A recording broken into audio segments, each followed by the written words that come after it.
Actually, I noticed that the secular party in Muslim countries tend to use media in order to give misunderstanding of Islam and misconception of how Islam treats women. And also, they always tend to do Islamophobia against Islamic parties.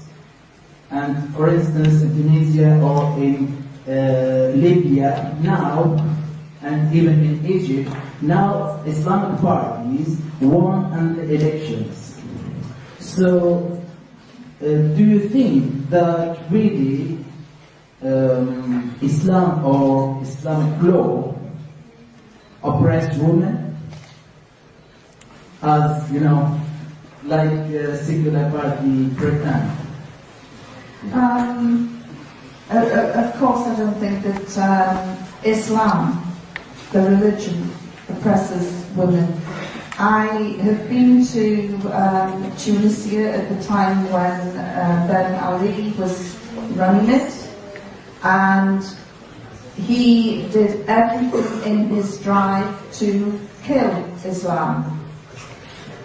Friday prayers, the Imam would stand up and he would stand there and praise Ben Ali and what a wonderful benefactor he was.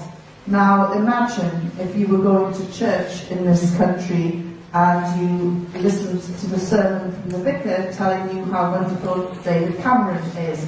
You're not going to hang around church that often, and you're going to think, you know what, I'm going to go somewhere else on Sundays.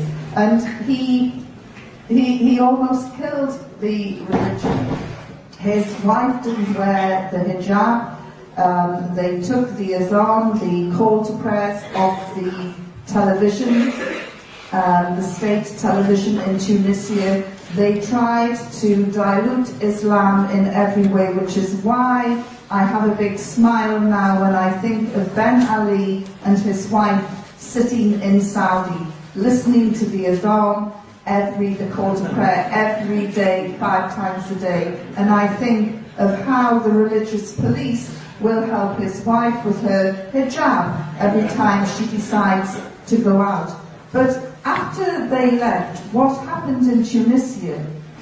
A lot of young people began to go back to the mosques to find out what they had been missing, and they started to go back into their roots to find out more about their faith.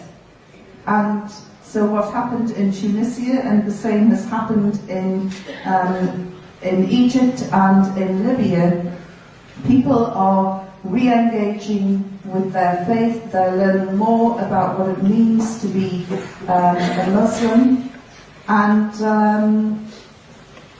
we'll see. You know, the revolutions are still ongoing.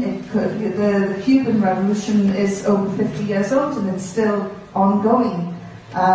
We need to be patient to see how these countries develop, but it's interesting that people have gone back to their Islamic roots. The reporting from the BBC over Egypt has been quite ridiculous. They're saying they're thinking about bringing Sharia law. It's a Muslim country, it's not Coventry or Leicester. It's a Muslim country. 90% of the people in that country are Muslims.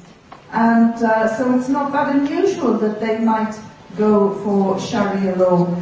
In Libya, I was told if a young man went for morning prayer, Fajr prayer, more than 3 times off the trot to his local mosque, he would be pulled away by secret police and de-radicalized, or he would be in danger of becoming an extremist.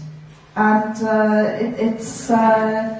and now what's happened with the Arab Spring, Muslim people are rediscovering their faith, and they're being able to practice it without fear of looking over their shoulder. And if you imagine if the church became quite a dangerous place to hang around, and then suddenly you get rid of one regime, even if you're secular or an atheist or you've got no experience of Christianity, out of curiosity you might want to go and find out what happens in that church. And this is why there has been this renaissance of Islam in those countries. Thank you very much. On that we will end. Thank you very much.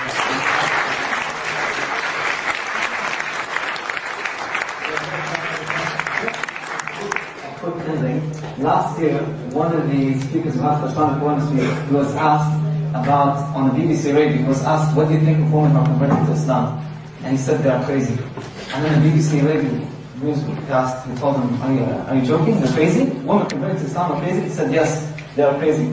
He said, why do you say that? He says, because according to the media, they are oppressed, they're being beaten up by their husbands, they have no rights, and after all of this, they yet still convert to Islam. So there has to be something wrong. And on that note, I would like to advertise and offer you the opportunity to read more about Islam. We have many gift boxes, one recent gift box. We have limited, but we promise to bring more tomorrow. Just for non-Muslims. Muslims, I know you'll probably get upset with me in a couple of days saying that, but really, just for non-Muslims, very sorry. In these gift boxes, other than the beautiful chocolates in there, its purpose is to think outside the box.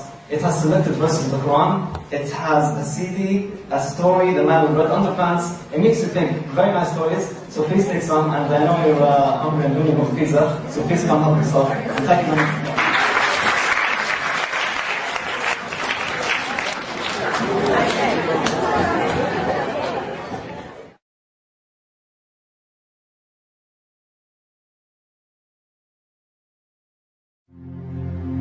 الصلاة والسلام